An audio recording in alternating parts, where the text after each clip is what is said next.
No, not too much. Just preparing a metaphor. These are noodles right here. See these? We'll get there in a minute, though. Until then, I'm Dan Brown, and this is Pogo Bat. I don't get it. What did that little DFTBA excursion have to do with the no war question? You talked more about that than the actual question. This felt like all you wanted was a smooth segue way to a catchy video title. Just some German dude in a comment on last week's episode. German dude! This right here, this is a bowl of spaghetti noodles that I have let grow cold so as to match my soul. Do you know what I do here on YouTube, German dude? I do this. I throw spaghetti against the wall, and I throw it hard and I throw it wild just to see what sticks. If you watch Pogo Bat from time to time, you're gonna get slapped in the face by my noodle. It might sting, but stick around, and I promise you, I will find a way to please you with my noodle also.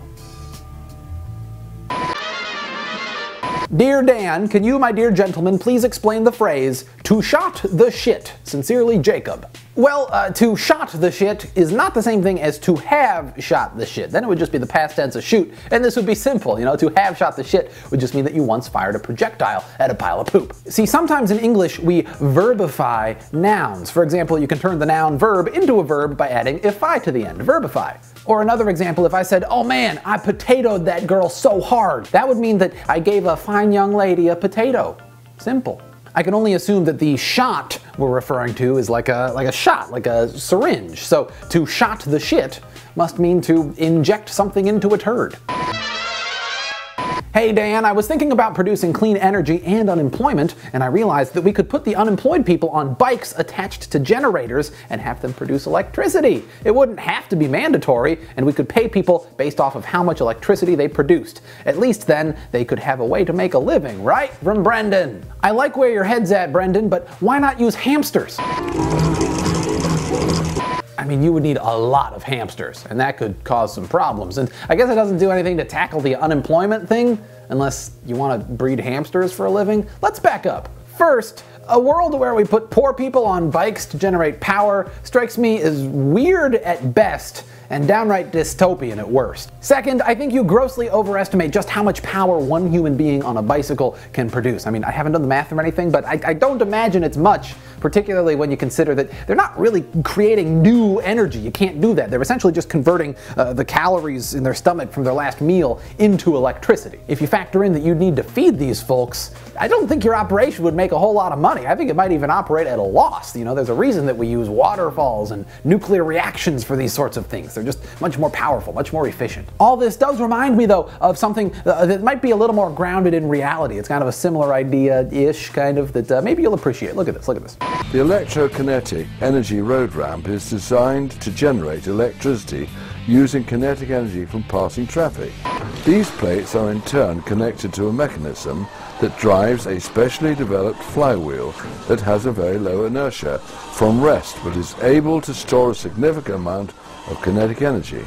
That's pretty cool, right? I mean, I'm not a huge fan of how much that kinetic energy harvester makes the cars going over it like bounce.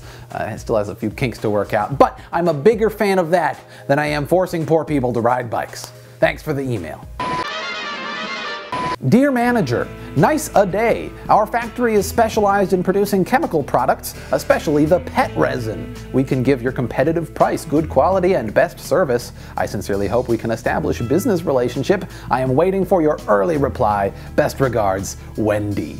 I have to be honest here, Wendy. When I first read PET resin, I imagined some nightmare factory where somehow you grind up puppies and kittens into a fine powder. I'm glad, however, to report to the rest of you guys that that is not the case. That's not what they're doing. A simple Google search reveals that PET resin is just a cute little nickname for polyethylene terephthalate, which is a thermoplastic polymer resin of the polyester family that's used in synthetic fibers, beverage, food, and other liquid containers, thermoforming applications, and engineering resins, often in combination with glass fiber. I don't think I have any real use for PET resin, though I am curious as to what other chemical products your factory has to offer. So, dearest Wendy, on the finest of earliest days, business relationship is established. What now? Sincerely, Dan, Mr. Manager.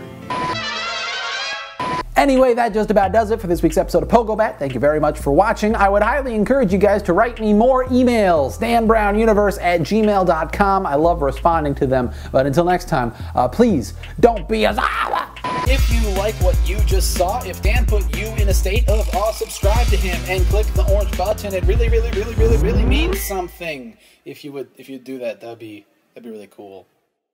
Hey you! So maybe you've noticed that there are no ads on episodes of PogoBat. That's because recently I decided that advertisements put distance between creators and their audiences, where really what I want to do is fund my show in a way that brings us closer together, just like this. So I don't want to take too much of your time here, but if you want to support PogoBat on a more meaningful level than just watching it, which I appreciate on its own, don't get me wrong, check out patreon.com/PogoBat. There's also a link in the description. This is the Helsinki geothermal power plant.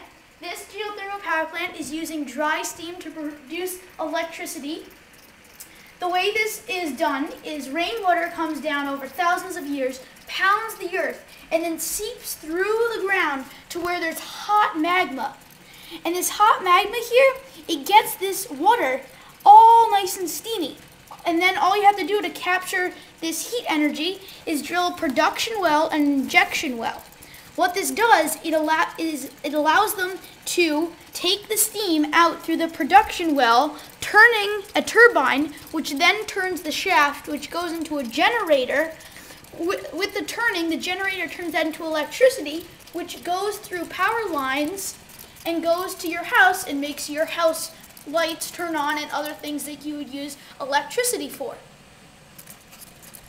So then after the steam goes through here, it goes into the condenser over here, and the condenser does is it takes the steam and turns it into water and then sends it back down the injection well to go down to where all this hot magma is, and then the hot magma turns it into steam, goes back up the production well, turns the turbine, goes through that whole process, and that's how you get energy from geothermal.